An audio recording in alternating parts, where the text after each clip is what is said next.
Hello everyone, আসসালামু আলাইকুম। ঈদে আমরা বিভিন্ন রকমের ডেজার্ট বানিয়ে থাকি। কেক দিয়ে খুবই মজাদার একটি ডেজার্ট বানিয়ে দেখাবো।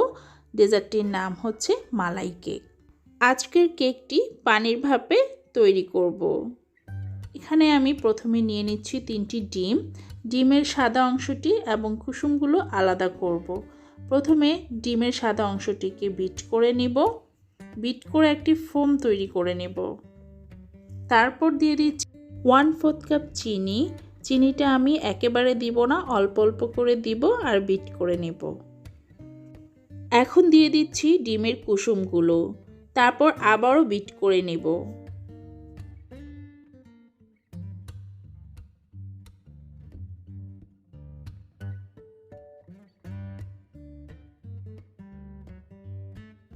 এখন দিয়ে দিচ্ছি 1/2 চামচ ভ্যানিলা এসেন্স।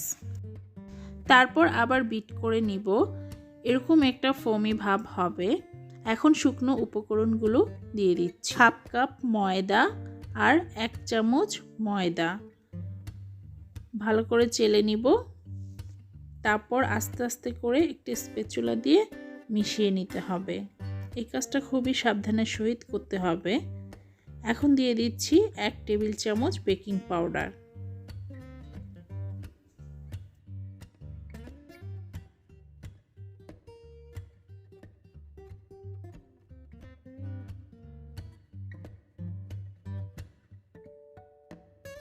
কেকের ব্যাটারটি মেশানো হয়ে গিয়েছে। আজকের কেকটি এরকম একটি কাচের ওভেন প্রুফ বাটিতে তৈরি করব। দিয়ে দিচ্ছি 1 টেবিল চামচ পরিমাণ সয়াবিন তেল এবং ব্রাশ দিয়ে চারপাশে ব্রাশ করে নেব।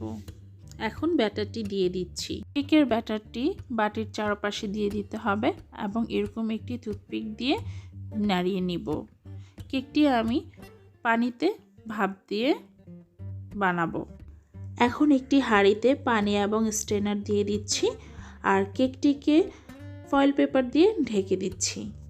তারপর এখন এটাকে আমি চুলায় ভাপিয়ে নেব।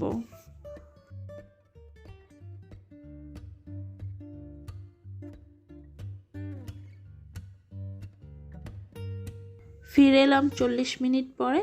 এখন একটি টুথপিক দিয়ে চেক করে নিব কেকটি হয়েছে কিনা। যদি এরকম ক্লিন আসে তাহলে বুঝে নিতে হবে কেকটি হয়ে গিয়েছে।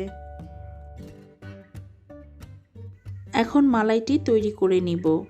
একটি পাত্রে 3 কাপ লিকুইড দুধ দিয়ে দিচ্ছি এবং 1/4 কাপ কনডেন্স মিল্ক দিয়ে দিচ্ছি। তারপর দুধটা জাল করে ঘন করে নিব। দুধটা জাল করার পরে একটু হলদে ভাব ধারণ করবে। তারপর দুধটাকে নামিয়ে ফেলবো এবং ঠান্ডা করে নিব। একটি ঠান্ডা হওয়ার পরে একটি টুথপিক দিয়ে ভালো করে কেচে নিতে হবে যেন মালাইটা ভিতরে ঢোকে।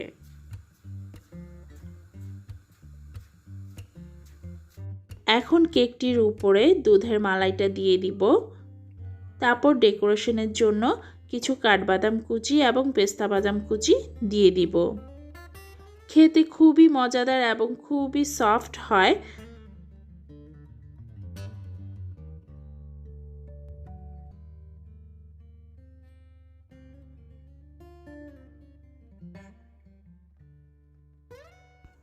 তৈরি করে ফেললাম মালাই কেক।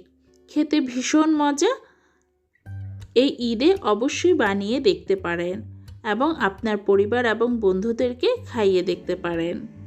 তো ভিডিওটি যদি ভালো লেগে থাকে প্লিজ সাবস্ক্রাইব করে পাশে থাকবেন এবং যারা সাবস্ক্রাইব করেছেন তাদেরকে অসংখ্য ধন্যবাদ। সবাই ভালো থাকবেন। আল্লাহ হাফেজ।